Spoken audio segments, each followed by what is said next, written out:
Will, Ajá. ¿qué tú crees que le pasa a Eric?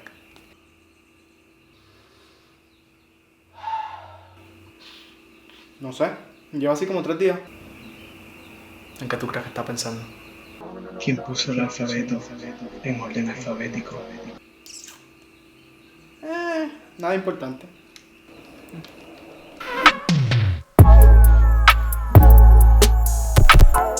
¿Es en serio? Sí, yo estoy aquí con él, yo hablo con él. Está bien, no te preocupes. Ese era tu pastor. Y me estaba diciendo que esta vez estabas peleando con él por algo que escuchaste y que leíste en internet. Algo que sí de Badaboom. Me dijo que hablara contigo sobre este video de las 5 mentiras de la iglesia. Que subió la página de teología y cosas sobre la iglesia y sobre la Biblia y la religión más confiable, más objetiva del mundo.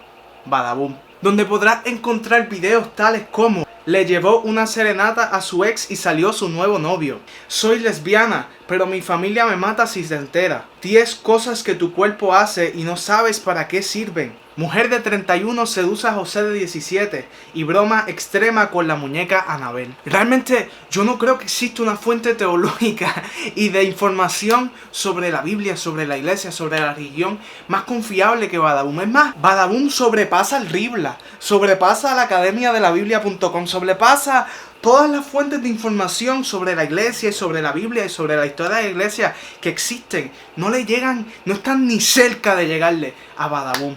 Obviamente estoy bromeando. Badaboom no es una fuente confiable de información. Vamos a ver qué nos dicen sobre estas 5 supuestas mentiras que está diciendo la iglesia. Les adelanto, si me estás viendo y eres católico, yo soy evangélico y estoy consciente de que este video, si vas y lo ves, es más bien dirigido a la iglesia católica. Pero no me importa, porque el título no dice mentiras de la iglesia católica, dice 5 mentiras de la iglesia en general. Así que no es mi culpa, ellos nos incluyeron en esto. La primera mentira de la iglesia: la Virgen de Guadalupe. Mira, tengo el guión del video de ellos aquí.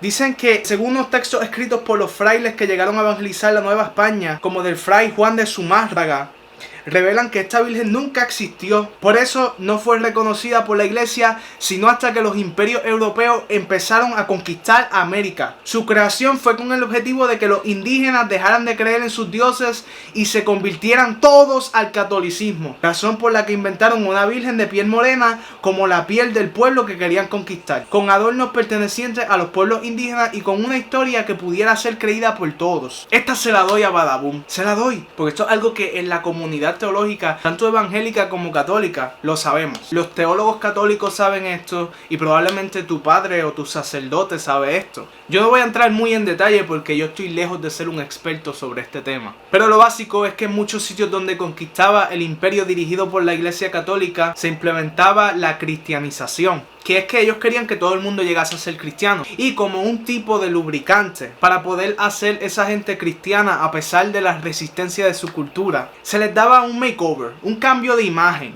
a las divinidades de estos pueblos. Se tomaban y se hacían como santos o como algún tipo de figura a la cual se le atribuían las cualidades divinas de los dioses de estas culturas. Pasó aquí en Puerto Rico con los esclavos africanos y sus dioses, cuando los españoles los trajeron para cortar caña en las costas de la isla. Y no me sorprendería que haya pasado en otro país y que la Virgen de Guadalupe sea un caso similar a este. No estoy diciendo que fue así o que no fue así, estoy diciendo simplemente que es muy probable, ya que históricamente era algo que la iglesia católica hacía mucho. Pero ¿qué pasa? ¡No importa! Porque no somos Virgen de la Guadalupe llanos, somos cristianos. La Virgen de la Guadalupe nos representa el ideal del cristianismo. No es central, el centro del cristianismo es Jesucristo, no la Virgen de Guadalupe. Eso fue parte del por qué las iglesias protestantes terminaron por dividirse de la iglesia católica, y en la actualidad muchas personas dentro de la iglesia católica han dicho que estas prácticas hay que dejarlas atrás o que no son centrales a la fe. Como mi iglesia local, que es carismática, que fueron expulsados de la iglesia católica porque provocaron un cambio radical, entre otras cosas, al oponerse a venerar estas imágenes y estas vírgenes y estos santos que tenían, entre muchas otras cosas. Pero el cristianismo no depende de esto. Y yo sé que quizás hayan opiniones diferentes, puedes expresarte en los comentarios en confianza, con respeto obviamente, pero yo creo que estarás de acuerdo conmigo en que esto no es central y medular para la fe cristiana, que son cosas insignificantes y triviales, aunque quizás para mucha gente no lo sea así. Pero al fin y al cabo eso es lo que hace Badaboom. Buscar cosas insignificantes y triviales para ponerlas en el foco de atención y desacreditar al cristianismo, mientras se lucra de las visualizaciones de sus videos. Bien hecho, Badaboom. La segunda mentira de la iglesia, vamos a ver cuál es. El verdadero rostro de Cristo. Ellos hablan aquí sobre cómo Richard Neve, un ex profesor de la Universidad de Manchester en Inglaterra, logró reconstruir un retrato de Jesús después de haber examinado 3 tipos de cráneos semitas de toda Galilea en el norte de Israel, empleando métodos generalmente utilizados para identificar las víctimas de diversos crímenes, y este fue el resultado. Básicamente lo que dicen es que Jesús no es blanquito, de ojos azules y pelos rubios, y que este hombre estudioso reconstruyó su rostro. Hay todo un documental de esto en Nat Geo o en History Channel, no me acuerdo cuál. Y es verdad, también es verdad. Jesús no se veía así. La imagen común de Jesús son de actores europeos que utilizaron para las pinturas más populares de él. Pero Jesús realmente era un judío del primer siglo de la provincia de Galilea, y probablemente se veía más como esto, como esta pintura de este niño que dice haber ido al cielo, o como esta ilustración que recientemente se hizo viral en las redes. A mí me parece que donde mejor lo han presentado físicamente es en estas películas de Netflix que hicieron narrando los evangelios. Y tú te preguntarás, bueno, pero ¿cómo tú estás seguro de eso, Eric? La realidad es que no estoy seguro, pero probablemente esta sea de las imágenes más cercanas a cómo él se veía, simplemente por el tiempo en el que vivió y por la raza a la que pertenecía. Así que ¿sabes qué, Badaboom? Eso ya lo sabíamos. Y yo por lo menos, yo no le he mentido a nadie sobre hecho. A todo el mundo que me pregunta, yo le digo, mira, no se veía así, se veía así. Se lo digo sin importarme nada, porque ¿sabes qué? ¡No importa! ¿Tú sabes cuántas veces se detiene la Biblia a describir la imagen física de Jesucristo? ¡Cero! ¡Así! ¡Ninguna! ¿Y tú sabes por qué la Biblia nunca habla sobre el aspecto físico de Jesús? Porque es irrelevante. No importa cómo Jesús se viese. Lo importante nunca ha sido eso. Lo importante es lo que él hizo. Podía verse chino, negrito, podía verse puertorriqueño, podría verse asiático, podía verse europeo, podía verse como sea que se viese. Y lo importante siempre va a ser lo que él hizo, lo que él enseñó, el modelo de vida que él nos dejó. Eso no cambia. Su mensaje de salvación trasciende toda raza, lengua y color. Pero eso es lo que ustedes hacen. Ustedes cogen ejemplos irrelevantes para entonces decir, mira cómo nos están mintiendo. Esos son ustedes, literal. La tercera mentira de la iglesia. Escucha esto. Jesús fue solo un hombre. Según Badaboom, Henry Lincoln, autor del Enigma Sagrado, uno de los libros de investigación más reveladores en la historia de la humanidad, asegura que Jesús fue solo un hombre que llevó un mensaje de paz y amor por el mundo, pero que tuvo la vida de un hombre común. Incluso los evangelios no aceptados por el Vaticano desmienten la idea de que María Magdalena haya sido una prostituta, afirmando que en realidad fue uno de los discípulos y la persona más cercana a Jesús. El Mesías y María Magdalena vivieron como esposos, se amaban y juntos se encargaron de esparcir la palabra del Señor por el mundo. Pero a la muerte de Cristo ella fue exiliada a Francia, a donde llegó con una pequeña niña en brazos, su nombre Sara, quien presumiblemente fue hija de Jesús, y es responsable de que exista descendencia indirecta de Cristo en el mundo. Vamos cosa por cosa. Henry Lincoln dice que Jesús no fue Dios, que fue solo un hombre. ¡Felicidades! Hay un montón de gente que dice eso. Muchos autores dicen lo mismo.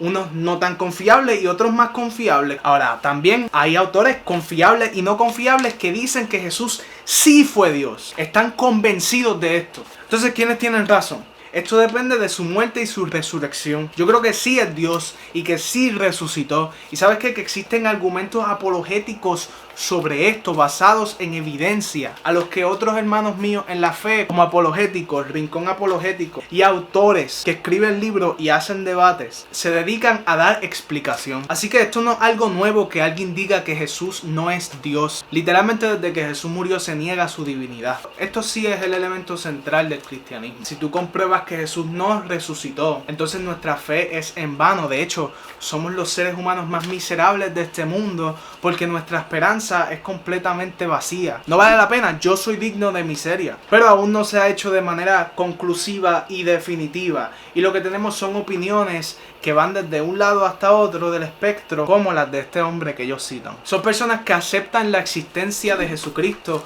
como un hecho histórico, pero niegan su resurrección o su divinidad. Existe mucha gente así, porque para creer que Jesús es Dios se necesita un elemento de fe. Y la mayoría de los académicos somos escépticos, ese es nuestro trabajo. Esto no significa que la iglesia te mintió, esto solo demuestra que hay muchas personas que no creen que Jesús fue Dios. Y esa es toda la dinámica de la fe, los que creen y los que no creen. Ahora, que si María Magdalena fue novia de Jesús, dicen que hubo un romance porque lo dijo un libro apócrifo ahí. Y estoy casi hasta molesto, mano.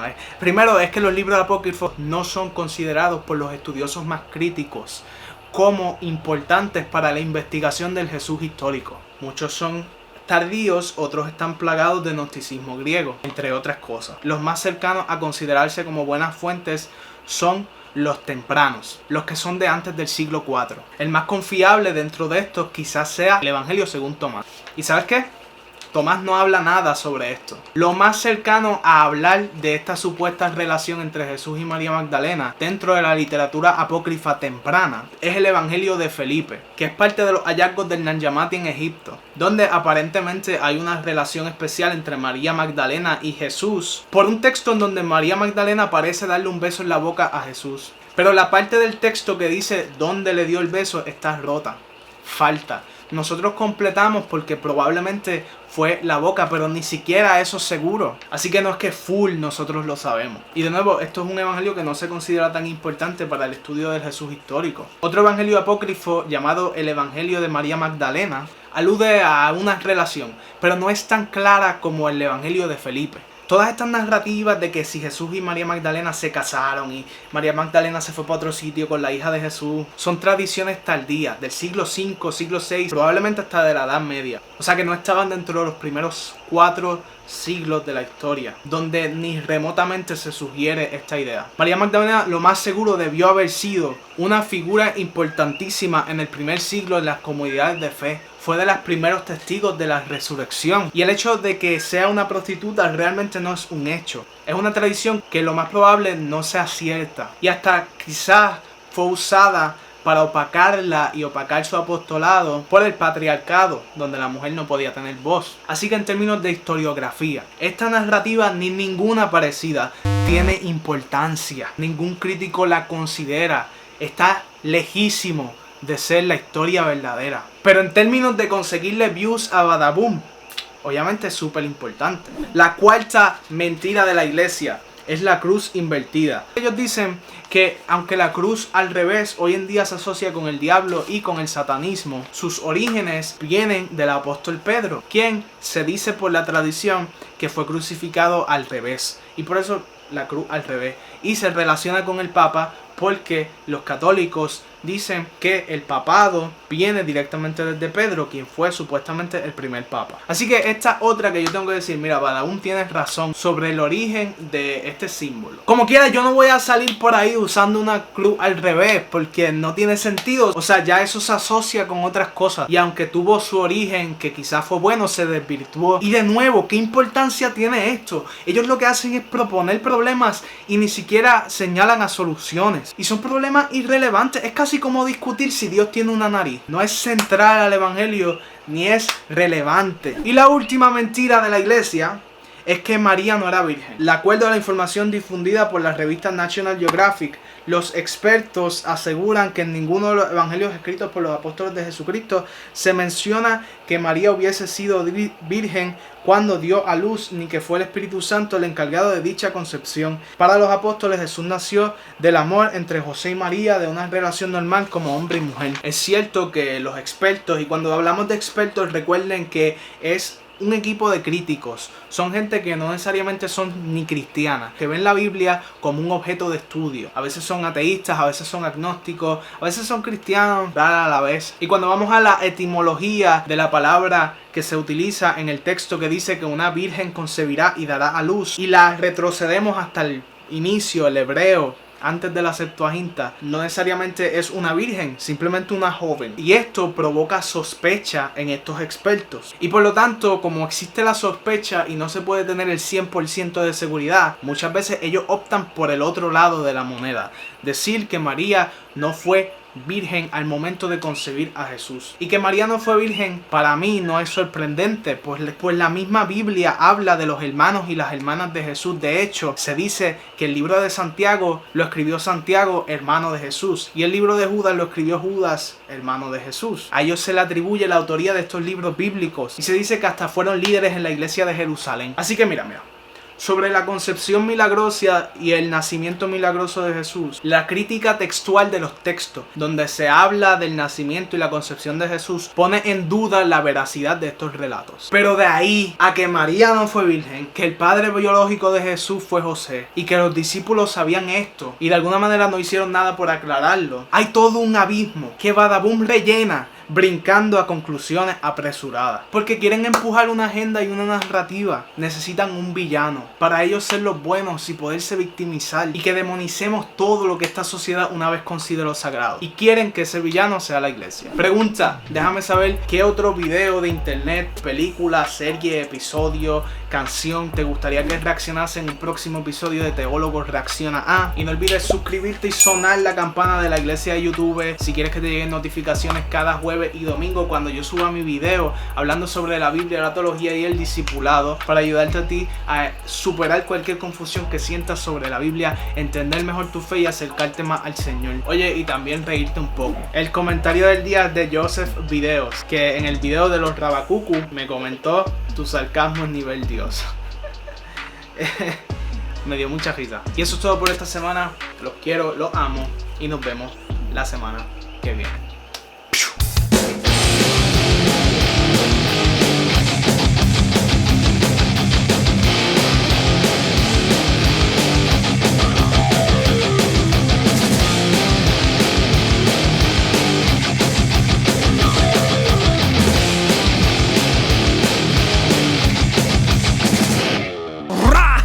Llamadas perdidas de parte de Dios y aún no contestas. ¿Cómo esperas lidiar con esa depresión? Toma la decisión, elige la respuesta. Acepta la propuesta, no piche, luego te resbalas bajando la cuesta.